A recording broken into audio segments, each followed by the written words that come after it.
Bonjour, aujourd'hui, dans cet épisode, on va s'occuper de réinstaller des cuves à eau. Et notamment remplacer celle-ci par celle-ci et celle-ci par celle-ci. Alors, pourquoi installer celle-ci?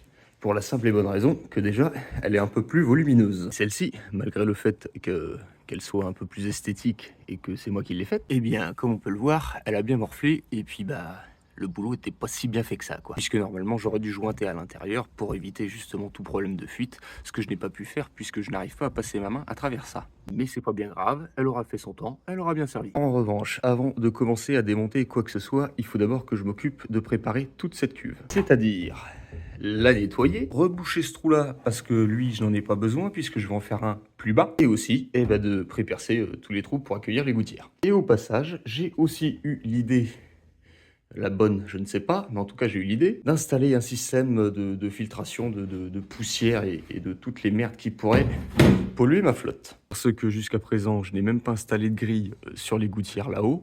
Donc il faut que je installe des grilles là-haut déjà pour empêcher les gros objets, les grosses feuilles, les gros trucs de tomber dans la gouttière. Et déjà de boucher toute ma tuyauterie. Et aussi pour éviter toutes les petites particules qui viennent se poser dans le fond et qui dégueulassent tout le récupérateur et qui pourraient venir boucher le robinet. Allez, je me motive, je me réchauffe, parce que mine de rien, les températures ont un petit peu baissé sur ce mois d'avril, et je la nettoie. Eh bien moi je vous le dis, ça c'est du propre, ça brille. Bon, il reste encore quelques tâches récurrentes, mais j'arrive pas à les avoir celles-ci. Mais le plus gros est fait. Et avant de nettoyer l'extérieur, je vais d'abord m'occuper de colmater le trou. Et toc! J'ai mis une première couche de silicone, on va attendre que ça sèche avant de mettre une deuxième pour être sûr que ça fuit pas. Et là, l'avantage, c'est que je peux jointer à l'intérieur. Donc normalement, ça devrait être clean. Une fois de plus, je dis bien normalement parce que je suis jamais sûr de rien. Et en attendant que tout ça, ça sèche, on va s'occuper du couvercle. Je suis en train de lui redonner une belle couleur toute neuve. Couleur d'origine, couleur après le passage du décapeur thermique.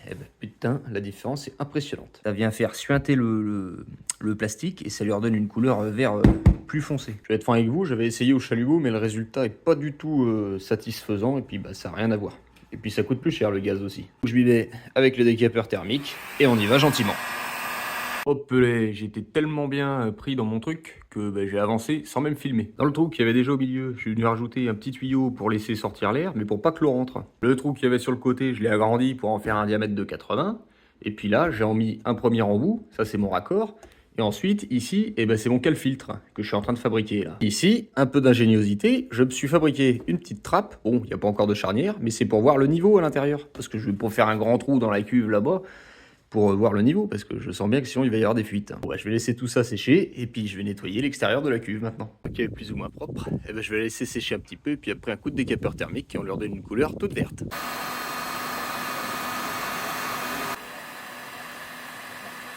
Et bien voilà, bon, c'était long et laborieux, mais au moins c'est fait. C'est vrai que comme c'était tellement chaud, c'est un petit peu cabossé le plastique, mais bon, c'est pas bien grave, on s'en fout. Et voilà ce qu'on obtient une fois que toutes les petites préparations sont faites. La fameuse petite trappe avec sa charnière, bon, tout n'est pas tout à fait sec, donc faut pas que je la pose parce que ça c'est mes joints. Et ça là, c'est pas une tasse à café, hein. Non, c'est mon filtre. J'ai mis du tissu en dessous, de la mousse.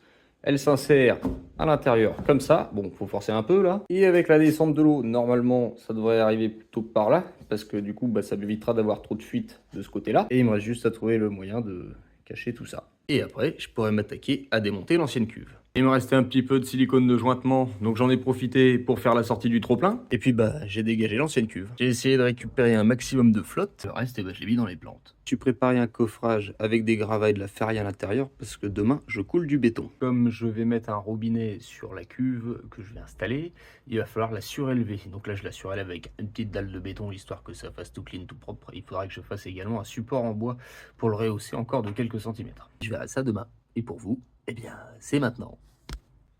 Eh bien, je ne vous ai pas attendu. Voilà, en revanche, une fois de plus, je suis bon à attendre que ça sèche. Alors bon, changement de plan, ça dégage. Parce que pour la simple et bonne raison que mon filtre, bon là j'ai enlevé la mousse, mais comme il n'est pas assez grand et que j'ai pas fait de filtre, de canaux dérivés si vous voulez, pour que l'eau aille dans la cuve, eh bien disons que la coulée n'est pas assez puissante pour que ça ne déborde pas. Donc en gros, ça, ça dégage.